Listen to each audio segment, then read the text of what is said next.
저희 미디어에서 본 유방암에 대해서 제가 오늘 발표를 맡았고, 순서는 유방암의 현재, 유방암과 미디어, 유방암 기사 사례, 그다음에 미디어에서 본 유방암의 과제들, 그다음 결론과 학회에 바라는 점에 대해서 발표를 하겠습니다. 먼저 유방암은 지금 현재 여성암 1위고, 저는 2021년 기준 국가암 등록 통계를 기준으로 제가 작성을 했고요. 현재 여성암의 21.5%를 차지하고 있습니다. 40대, 50대 여성 질병사 원인 1위고, 한 해에 아까 3만 명이 넘는 발생자 수가 나왔다고 했는데, 제가 본 자료에는 28,861명으로 3만 명에 가까운 환자들이 한 해에 발생하는 것으로 나타났습니다. 20년간 매년 증가하는 암이었습니다. 그러면 국민들의 인식을 조사하는 조사를 좀 볼 수 있는 조사들을 2023년 한국 유방암학회에서 진행을 했는데요. 20에서 50대 여성 1,000명 대상으로 설문조사를 한 결과 유방암을 얼마나 걱정하냐라는 질문에 14.1%가 매우 걱정한다, 34.7%가 조금 걱정한다 해서 한 50% 정도가 걱정을 하고 있었고, 유방암 검진이 얼마나 필요하냐라는 그 질문에 46%가 매우 필요하다, 37.6%가 조금 필요하다고, 80%가 넘는 분이 필요하다고 생각을 하고 있었습니다. 그렇지만 유방암 검진 경험 질문에는 20대는 13.3%, 30대, 40대, 50대 이렇게 점점 증가하는 검진을 많이 하고 있는 것으로 나타났고요. 그렇지만 그 유방암의 고위험 요소인 치밀 유방에 대해서는 안다가 35%, 단어만 들어봤다가 29%, 모른다가 36%로 많은 사람들이 잘 모르고 있는 것으로 드러났습니다. 그다음에 유방 촬영술하고 유방 초음파는 제가 둘 다 받는 것이 그 유방암을 정밀 검진하는 데 도움이 된다고 알고 있는데, 이 둘 다 받은 경우도 절반에 미치지 못한 것으로 나타났습니다. 그래서 많은 여성들이 유방암 걱정은 하지만 검진은 미흡하게 하고 있는 것으로 나타났습니다. 유방암과 미디어 부분, 유방암 발생률은 20년 동안 매년 증가하고 있는데, 그렇다고 한다면 그런 유방암 관련 기사는 늘었을까? 라는 이제 궁금증이 생겨서 제가 조사를 좀 해봤는데요. 이 암 발생률은 2011년에서 2021년 사이 10년간 73%가 늘고, 암 사망률 역시 10년간 32.5%가 늘었습니다. 그런데 기사 건수는 크게 차이가 없는 것으로 드러났습니다. 제가 비카인즈 기준 전국 일간지와 또 경제지, 방송사에 있는 유방암 기사 건수를 좀 분석을 해봤는데요. 한 2011년 1월부터 한 13년, 14년 정도 되는 기간 동안 총 유방암 보면 6,007건 정도 뉴스가 검색이 됐고, 2011년부터 2024년까지 유방암 기사의 건수를 보면 한 400에서 500건 정도, 이렇게 큰 변화는 없이 한 해에 400에서 500건 정도 계속 나오고 있는 것으로 조사가 됐습니다. 제가 생각했을 때 여러 암 중에서 유방암은 특히 이제 미디어의 조명을 받고 있고, 또 미디어에서 많이 다루고 있고, 그래서 미디어에 좀 특혜를 받고 있는 암이라는 생각이 들었는데요. 거기에 중심에 있는 것이 바로 핑크 리본 캠페인 덕분이 아닌가라는 생각입니다. 그래서 실제로 1991년에 미국에서 핑크 리본 캠페인이 시작이 됐고, 한국 역시 2000년 한국 유방 건강재단이 설립되면서 20년 넘게 매년 10월마다 핑크 리본 캠페인이 진행되고 있습니다. 올해도 진행됩니다. 그래서 핑크 리본의 의미는 어떤 유방 건강 인식 향상을 위한 상징으로 여성의 아름다움과 건강, 그리고 가슴의 자유를 의미하고, 또 유방암의 두려움, 미래에 대한 희망, 공개적으로 유방암 활동을 지지하는 사업가 사람들의 자선적인 선행을 대표하고, 이 핑크 리본의 캠페인의 성공의 효과로 블루 리본 캠페인이라든지 실버 리본 캠페인이라든지 여러 리본들이 한때 또 유행을 하긴 했었는데, 핑크 리본 캠페인 같이 이렇게 좀 성공을 거두진 못한 것 같습니다.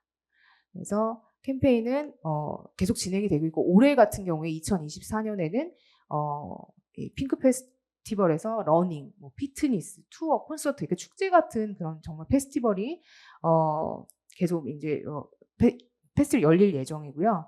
지금까지 2000년부터 23번의 핑크리본 캠페인이 열렸고, 그다음에 전체 참가자 수는 42만 2천여 명. 그다음에 참가비는 이렇게 3만 원씩 내면서 이 참가비는 전액이 저소득층 유방암 환자 술 치료비로 사용이 되고 있습니다. 이런 캠페인이 그래도 이 유방암 건강과 유방암 조기 검진에 대한 어떤 그런 사람들의 의식을 높이고 그다음 또 환기를 시키는 그런 효과도 있고 또 이걸 통해서 이 캠페인을 빌미 삼아서 또 기사도 계속 나가면 어느 정도 홍보가 굉장히 크게 발생시킬 수 있는 것으로 보입니다. 세 번째로는 제가 유방암 기사들을 조금 분석을 해봤는데요. 유방암을 다룬 기사들이 몇 개 좀 스타일로 좀 나눠져 있는 것을 좀 확인할 수 있었습니다. 그래서 유방암 기사의 가장 흔한 패턴은 그냥 유방암의 질병 정보를 다루는 기사 스타일인데, 뭐 10년새 백서 같은 거를 참고로 해서 이제 기사를 쓸 때 유방암의 추이, 그래서 12년새 유방암 환자가 2배로 늘었고 폐경전 40대 여성이 가장 많았다. 그다음에 유방암의 두 수술, 절개법과 최소 침수법, 뭐 합병증은 어디서 많을까? 이런 질병 정보를 다루는 기사는 유방암에 대한 관심과 인지도를 높이고 또 유방암의 예방과 조기 검진에 대한 중요성을 인식시키고 물론 이제 수술 같은 치료법에 대한 정보도 획득할 수 있는 기사입니다. 그다음에 유방암 극복기와 관련된 기사들도 많이 있는데요. 이제 저희 매체에서 진행하고 있는 환자와 의사 인터뷰인데 환자가 암을 어떻게 극복했는지에 대해서 이제 인터뷰를 하고 또 주치의는 이 환자를 어떻게 치료했는지 인터뷰를 하는 그런 기사인데 이런 기사를 통해서는 유방암 환자 사례를 통해서 또 정보를 국민들이 정보를 얻을 수 있고 그다음에 같은 유방암 환자라고 한다면 또 공감, 친밀함을 통해서 건강 행동을 유도할 수 있고 또 희망을 얻을 수 있고 그다음에 또 주치의 정보도 얻을 수 있는 그런 장점이 있습니다. 최근에 뭐 스타들의 유방암 커밍아웃 기사들도 앞서 얘기한 극복기와 조금 비슷한 효과를 낼 수 있을 것 같습니다. 그다음에 최근에는 이제 기사뿐만 아니라 이제 매체가 좀 다양화되면서 뭐 유튜브라든지 카드 뉴스를 활용한 그런 유방암 미디어에서 유방암이 이제 소구되는 사례들이 늘고 있는데요.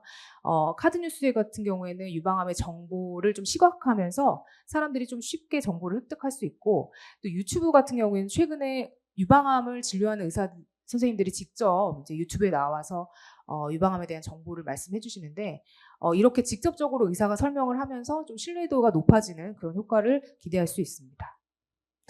네, 여기 한원식 교수님 계시고요. 여기 이진한 선배 계시고요. 네, 이렇게 지금 열심히 기자들도 이 유튜브에서 많은 활동을 하고 있습니다.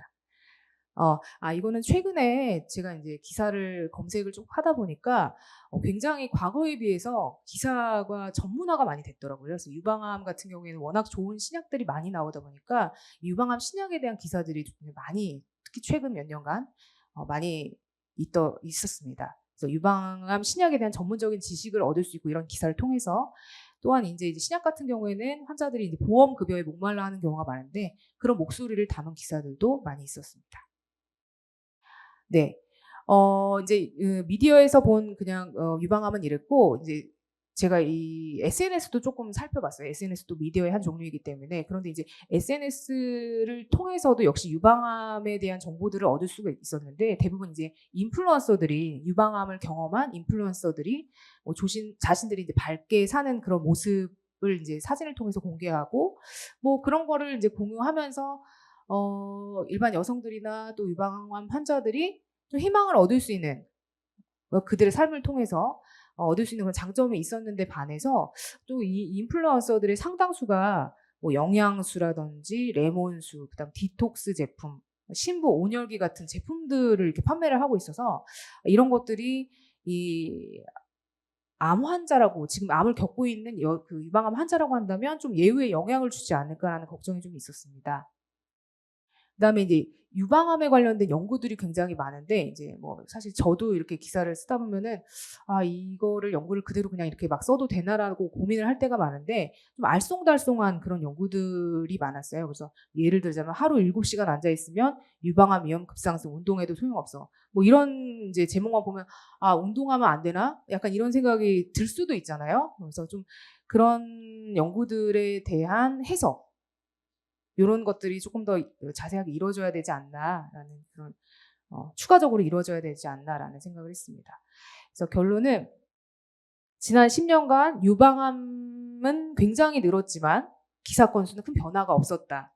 그런데 과거에는 유방암 질병에 대한 그런 정보 위주의 기사가 많았다고 한다면 최근에는 뭐 매체도 다양해지고 기사도 전문화됐다라는 그런 패턴을 보였습니다. 그래서 질병 정보를 넘어서 신약, 신치료술기 소개된 기사가 좀 전문화됐고, 그다음에 유튜브, 대표적인 게 유튜브죠. 유튜브를 통해서 유방암 의사들이 직접 환자나 국민에게 정보를 제공하는 그런 미디어의 변화가 좀 있었습니다. 그렇게 된다면 이제 신뢰도가 높고, 학회 유튜브인 닥터핑크 TV도 지금 운영이 되고 있더라고요. 그래서 이제 조금 구독자가 아직 좀 저조해서 좀 활성화가 필요하다라는 그런 생각을 했습니다. 그리고 인스타그램 등 이런 뉴미디어 채널을 통해서 공유되는 유방암에 대한 정보가 증가를 하고 있는데, 다만 조금 상업적인 부분이 있어서 이런 거에 대한 주의가 좀 필요하다. 네, 마지막으로 유방암 생활습관 관련 알쏭달쏭한 연구 결과에 대한 전문가의 해석이 필요하다라는 결론을 내렸고요. 그래서 제가 마지막으로 이제 유방암 학회에 좀 바라는 점을 4가지 정도로 정리를 해봤습니다. 일단은 이제 우리나라의 대표적인 그 유방암 최고 전문가들 집단이잖아요. 그래서 뭔가 이렇게 논란이 있을 때 보이스를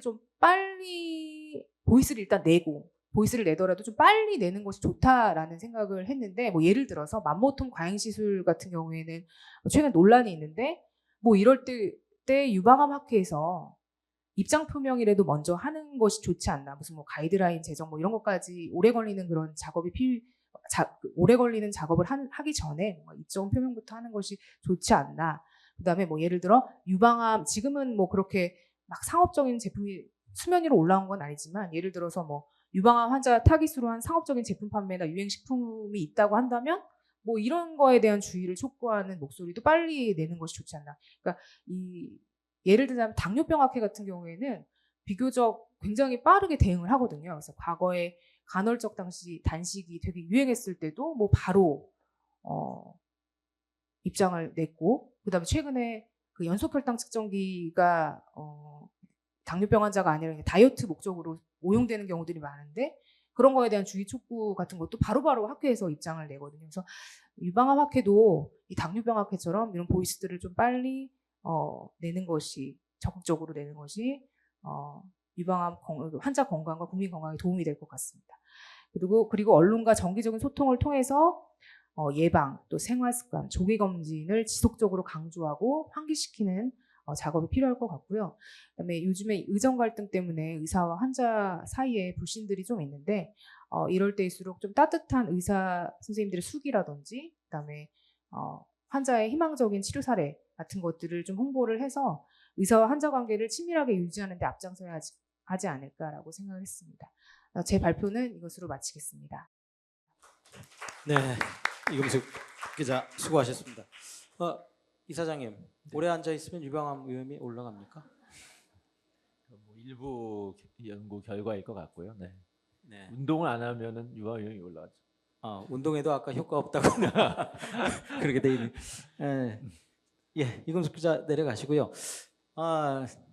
사실 뭐 이런 아까 사례로 꼽은 그런 기사들이 유방암에 대한 환자들 내지는 일반인들에게 오해를 크게 불러일으킬 수 있는 것 같습니다. 유방암 학회를 앞두고 우리 협회에서 유방암 백서를 기반으로 해서 이 출산율이 떨어지기 때문에 유방암 환자가 늘 수 있다라고 하는 이제 기사를 냈는데, 댓글에 보니까 결혼한 사람들이 더 많이 걸리고 뭐 출산한 사람들이 유방암 환자가 더 많던데 무슨 소리냐, 이런 댓글이 달렸더라고요. 이제 그런 것처럼 그 사람들이 정확한 정보를 줘도 그걸 잘 신뢰하지 않으려고 하는 그런 특성도 있는 것 같습니다. 그렇기 때문에 우리가 협회와 학회가 이렇게 모여서 심포지움을 여는 것이고, 뭐 첫 술에 배부를 수는 없는 것 같아요. 이런 심포지움을 계기로 해서 기자들도 정확한 유방암 보도를 어떻게 해야 될지를 다시 한번 고민하게 될 것이고, 학회도 기자들한테 어떻게 정확한 정보를 줄 것인가, 이런 부분에 대해서 고민하는 계기가 될 것 같습니다.